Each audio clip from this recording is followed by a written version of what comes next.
Good evening, everyone. My name is Liz Fireman. My name is Daniel Barzak. I'm Alex Coker. And I'm Dylan Sims. And we're from the College of William & Mary, and we will be pitching a buy for Markel Corporation due to 4 key factors. The first 2 key factors are their stable insurance operations and their ability to add alpha, both of which Dylan will be talking about. The next 2 key factors are their steady book value growth and their dedicated investment philosophy, which Alex will be talking about.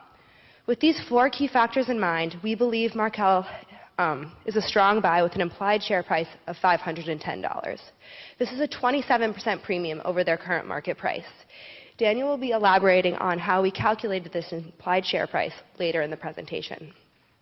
I would now like to take a closer look at Markel Corporation. It's made up of 3 key segments in Markel Ventures, which is a small but growing private equity arm investing in the industrials, financials, and healthcare space. Their largest segment is the excess surplus line, which writes unwritable risk in the current market and makes up about 45% of total underwriting profit. Next is their specialty admitted line, and while this also writes unique risks, it's registered for regulatory purposes and makes up about 19% of total underwriting profit. And last is their London market, where they act as the lead underwrite through Lloyd's, and this market makes up about 36% of underwriting profit. Now, taking a step back to look at the overall insurance industry, it's important to note the cyclical nature of this industry, transitioning from hard to soft markets. These transitions, or cycles, are driven by supply and demand. Therefore, high capital levels with low risk make for a soft market, and high risk with low capital levels are the foundations of a hard market. For Markel, hard market conditions are clearly favorable as it leads to increased pricing and decreased competition. So the insurance industry has been in a soft market since 2005, and underwriters have seen pricing deterioration in nearly all lines during this time. In 2011, there were over $110 billion in insured catastrophe losses, and this was the highest loss year ever recorded. However, large capital surpluses have really perpetuated this soft market. That being said, overall pricing deterioration has begun to bottom out, and we actually see signs of hardening in workers' compensation and commercial property lines. Now, Markel's been a historically successful underwriter despite the current difficult soft market environment. The trend has lent itself to the upward trend in the combined ratio graph that you see to the right of me. The combined ratio is the industry metric used to determine underwriting profitability, with a combined ratio of less than 100% indicating underwriting profit and over 100% indicating an underwriting loss. Now, Markel's combined ratio in 2011 was 102%. However, this beat analyst estimates of 104% in a year which included major natural disasters like the tsunami in Japan, the New Zealand earthquakes, and the tornadoes in the Midwest. And we believe that given the current pricing environment, this is an extremely successful result, and we expect a return to underwriting profitability as pricing in the industry stabilizes. Net cumulative redundancy is defined as the difference between the initial reserve estimates for a given year's worth of policy and the sequential reassessments in later years as those policies come to fruition. Now, Markel's had a really impressive track record when it comes to estimating reserves. In fact, they've been able to generate a positive net cumulative redundancy for 17 out of the past 21 years, which is quite impressive given the industry dynamics. This has a solidifying impact on the balance sheet and also has a direct positive impact on the underlying profitability of the company. Now, all the points which we've spoken to thus far really help convey our view of Markel's insurance operations as both conservative and stable. As Alex spoke to earlier, they've been able to maintain a very solid combined ratio despite continued difficult soft market conditions. They've also been able to maintain their secure niche market position, which frees Markel from a lot of the competitive dynamics at play among the larger underwriters in the space.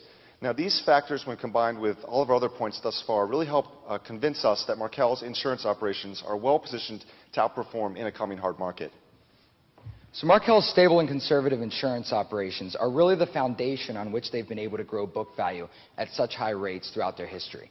Now, book value is the primary industry metric used to value a firm, as it includes both underwriting and investing results. And over the past 10 years, Markel's grown book value at a 13% compound annual growth rate. Now, we believe that this is directly attributable to the growth in their large equity portfolio. In fact, when we compared the growth in their book value with the growth in their equity portfolio, we found that they had a strong positive correlation of 0.86. Now, Markel's equity portfolio makes up 22% of its total investment portfolio versus only about 4% for industry peers. And it's outperformed its benchmark 154% to 3.5% over the last 11 years. And we believe that this has been the fundamental driver of Markel's book value growth. Now, Markel's Equity investing success is based on two key principles. The first is an extended time horizon, and the second is a focus on quality companies. Markel uses a 5-year time horizon, which allows them to focus on long-term industry trends, as well as maximize portfolio efficiency.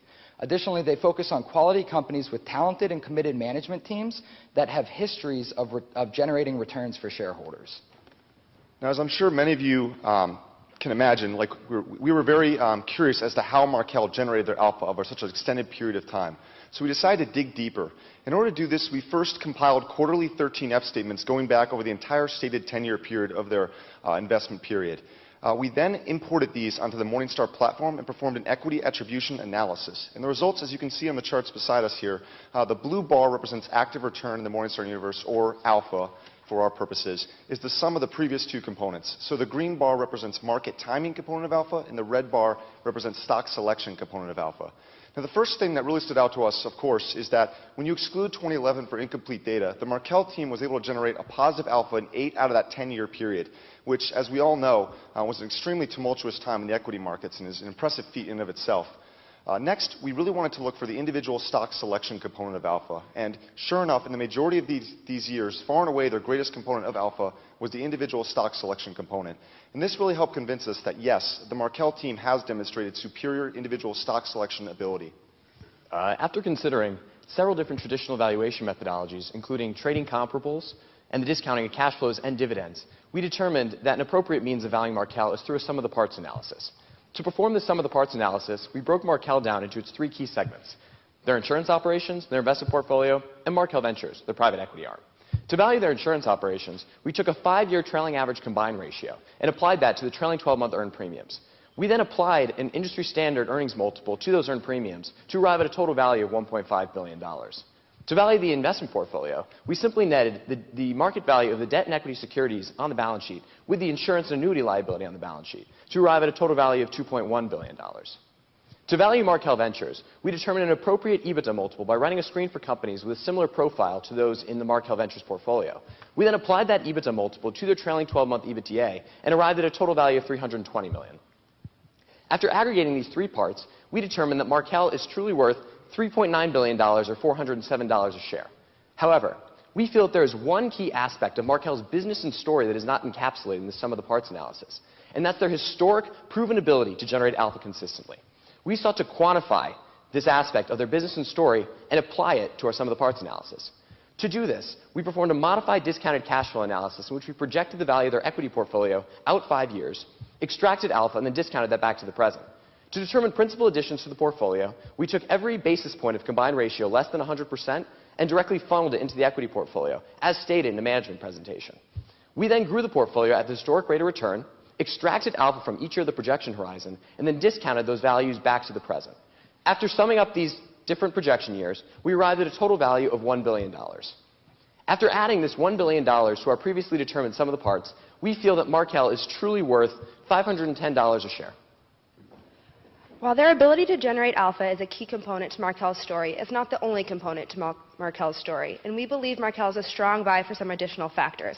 First are their strong acquisitions, as seen through their most recent acquisition of First Comp. Next is the growth of Markel Ventures, as well as the success of their One Markel initiatives.